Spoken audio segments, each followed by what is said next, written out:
আমার বোন গতকালকে অ্যাডমিট ছিল পার্ক ভিউতে। সো বিকাল 5টায় ওর ছেলে বেবি হয়। আমি খুব আনন্দিত হয়ে আমার বোনের বাচ্চাটাকে নেওয়ার জন্য এসেছি। আসার পরে জানতে পারি তার এত বড় সেলাই, যেটা আমি সকালবেলা যখন তাকে দেখতে এসেছিলাম তখন একটা পেশেন্টের সাথেও সেম ঘটনা ঘটেছিল। ওই বাচ্চাটারও প্রায় কয়েকটা সেলাই হয়েছে। আমি ব্যাপারটা ওভাবে নিই নাই। আমি শুধু বলেছি আমার বোনের বাচ্চাটা যাতে সেফলি ডেলিভারিটা হয়, এটার জন্য আমি কোনো কিছুই বলি না। আমি চলে গিয়েছিলাম।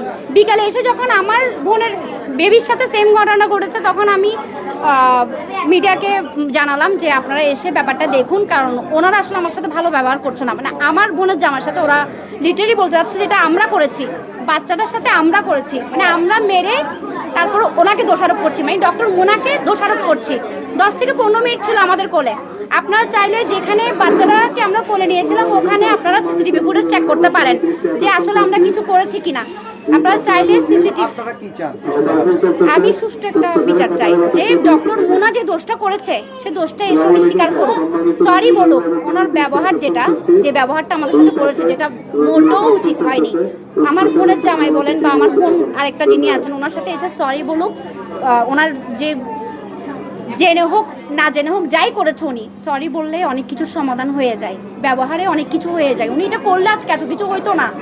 আজকে আমার বোনের বাচ্চার সাথে হয়েছে, কালকে আপনাদের সাথে হবে না কি কোনো গ্যারান্টি আছে বলেন আপনারা? হ্যাঁ, এটা হচ্ছে যে হাসপাতাল আর ডাক্তার আলাদা আলাদা। এখানে কিন্তু ওরা কিন্তু এক না। ওটা হচ্ছে অ্যাডমিন, এটা হচ্ছে ডাক্তার। ঠিক আছে, এটা ডাক্তারের স্যার। আমাদের সমস্যা ডাক্তারকে নিয়ে, ডাক্তারের ট্রিটমেন্ট নিয়ে, কারণ ওই ডাক্তারই ডেলিভারি করছে। এখানে হাসপাতাল কর্তৃপক্ষ ডেলিভারি করতে যায়নি, ডাক্তারে ডেলিভারি করতে গেছে।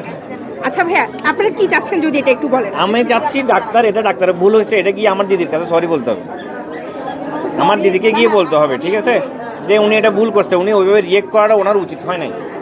আর যেন ফার্দার এরকম কোনো বাচ্চার সাথে না হয়। আমার বাচ্চার সাথে ছোট হয়েছে, অন্য কারো বাচ্চার সাথে আরো বড় হইতে পারতো। আমরা যেটি বলেছেন আপনারা একটু আগে যে সকালবেলাও সেম আরেকটি হ্যাঁ, ঘটনা, দুপুরবেলা আমরা আরেকটা সেম ঘটনা দেখছি। এখন ওটা হয়তো অন্য ডাক্তার করছে, ওটা ঠিক আমি শিওর বলতে পারি না। কিন্তু মোনা ম্যাডাম করছে ওটা বলে নাই, বলছে আরেকজন কোন একটা ডাক্তারের নাম বলছে। ঠিক আছে, কিন্তু সেম ঘটনা। এখন ওটা দেখার পর আমি ভয়ে ছিলাম যে আমার বাচ্চার সাথে যদি এটা হয়ে যায়। ঠিক বলতে না বলতে 5টায় যখন আমার বাচ্চার ডেলিভারি হলো তখন আমি এই জিনিসটাই দেখলাম।